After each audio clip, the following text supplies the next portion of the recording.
Bismillahirrahmanirrahim. Assalamualaikum warahmatullahi wabarakatuh. Pada video kali ini kita akan melanjutkan perhitungan DM dengan berat badan ya. Jika sebelumnya itu video perhitungan DM dengan umur, sekarang kita akan perhitungan DM berdasarkan berat badan dari si pasien.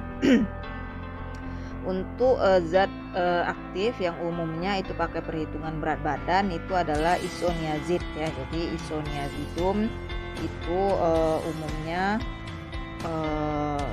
yang punya DM dengan berat badan ya. Bisa dilihat itu DM isoniazidum 1 hari 10 mg per kilogram ya. Ini seperti kembali ini bisa dilihat di FI 3 ya.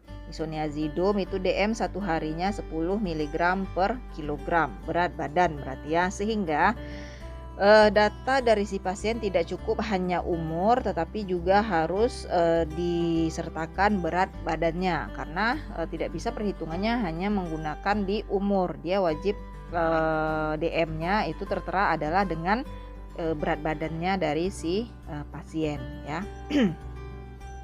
Oke, kita lanjutkan ke cara perhitungannya.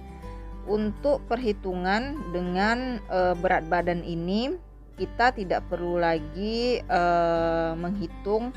memasukkan umurnya ya. Jadi umur itu tidak perlu diperhitungkan ya. Maksudnya tidak perlu di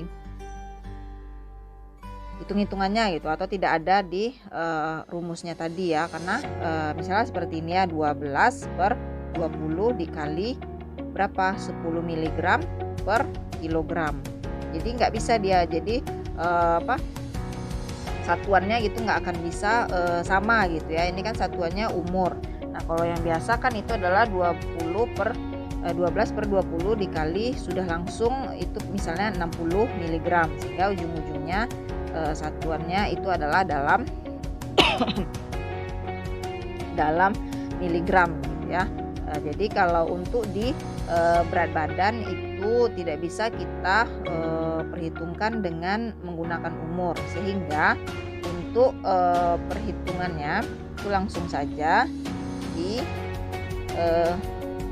DM isoniazid 1 hari 10 mg per kilogram ya. DM-nya cuman 1 hari ya, bisa dicek nanti tidak seperti yang kodein dan ephedrine kemarin itu ada 1 kali dan 1 harinya. Nah si isoniazid dia cuman 1 hari saja untuk perhitungan DM-nya. Nah cara perhitungannya adalah DM 1 kali sama dengan umur berat badannya dikali DM 10 mg per kilogram. Nah sehingga nanti bisa didapatkan DM 1 kalinya adalah 78 mg.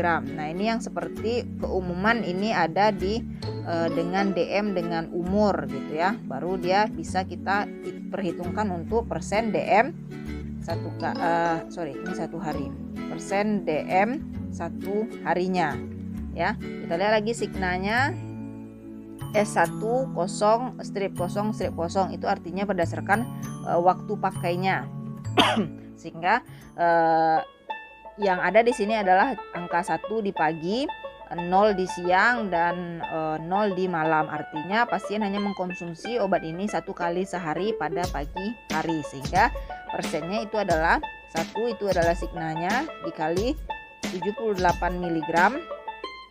Bukan 78 mg, tetapi yang diminta pada resep itu adalah 75 mg per 78 mg DM 1 harinya, baru dikali 100%, sehingga nanti dapatnya adalah 98,15% ya.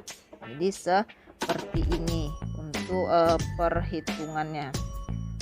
Ini hanya cukup diketahui saja. Ini berbeda, ini untuk DM dengan umur ya. Ini DM dengan umur, sedangkan yang kita bahas untuk kali ini itu adalah DM dengan berat badan ya. Nah, hasilnya itu bisa dilihat pada resep ini itu adalah 98,15%. Nah, DM itu DM itu ada kaitannya dengan nanti cara membagi serbuk ke perkamen ya. Oke, kita mungkin lanjutkan.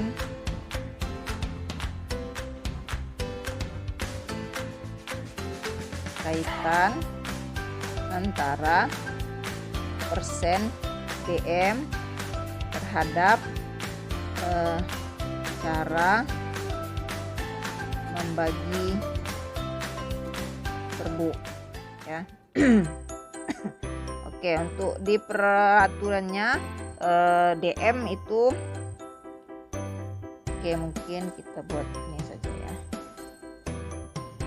Jika DM kurang sama dengan 80% berarti ini normal ya.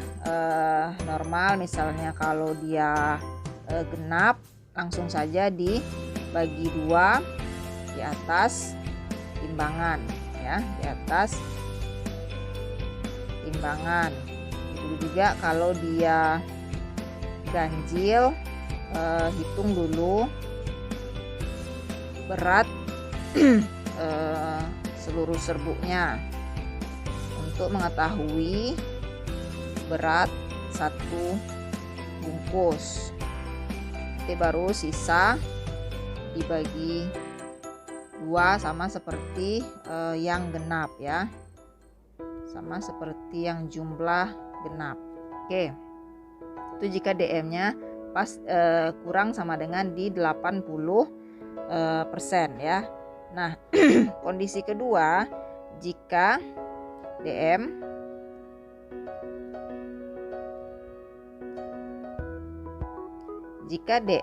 itu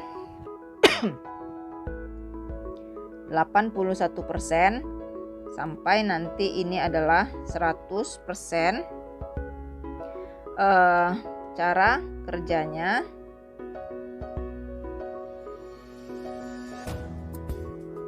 adalah, cara kerja membagi serbuknya adalah serbuk ditimbang satu persatu sebanyak jumlah sediaan yang diminta. Nah, bisa dilihat itu pada beberapa resepnya, entah di pertemuan 5, 6, 7 atau 8 yang sudah Ibu share itu kan ada narkotika. Kalau narkotika memang jadi ini sama dengan idem dengan pengerjaan narkotika ya. Jika DM-nya itu lebih daripada 81% sampai 100% itu ditimbang satu persatu sama seperti pengerjaan dari narkotika ya, ditimbang satu persatu. Jadi serbuk ditimbang satu persatu sebanyak jumlah yang diminta. Kemudian kondisi ketiga,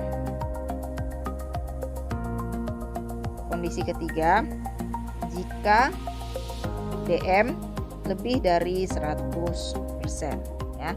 Lebih dari 100% itu dimulai dari 101 ya. 101% ke atas ya, besar daripada 100%. Ini seterusnya. Nah, ini bagaimana lagi kondisinya ya? Jika dia DM-nya lebih dari 100%, yang pertama itu adalah kita usul penurunan kadar, karena DM lebih dari 100%. Ini di KR ya, nanti ditambahkan di KR. Jadi setelah kita hitung nanti DM-nya di tabel DM dapatnya misalnya 105, berarti nanti tambahkan lagi di kolom KR usul seperti ini ya, usul penurunan kadar apa zat aktifnya karena DM lebih dari 100%. Oke. Yang kedua, ini jika tidak di ACC. Jadi nanti ada kondisinya jika yang di atas ini di ACC ya, jika yang ini di ACC. Ini kalau ini di ACC berarti kan dia akan diturunkan apanya tadi, kadarnya. Berarti nanti dihitung lagi persen yang berlebih tadi. Nah, kondisinya sekarang jika tidak di ACC bagaimana gitu ya. Jika kondisi dari si dokternya itu nggak mau nurunkan, ya udah lanjut aja. Misalnya itu dapat 105 kan, kita udah jadi ibaratnya asisten ataupun ibu nanti atau Pak Ferdi itu adalah sebagai dokternya gitu ibaratnya. Nah, nanti mintakan ACC ke kami, kasih tahu kondisinya seperti apa. Nah, kami nanti akan ada dua tindakan yang akan kami berikan. Yang pertama kami ACC.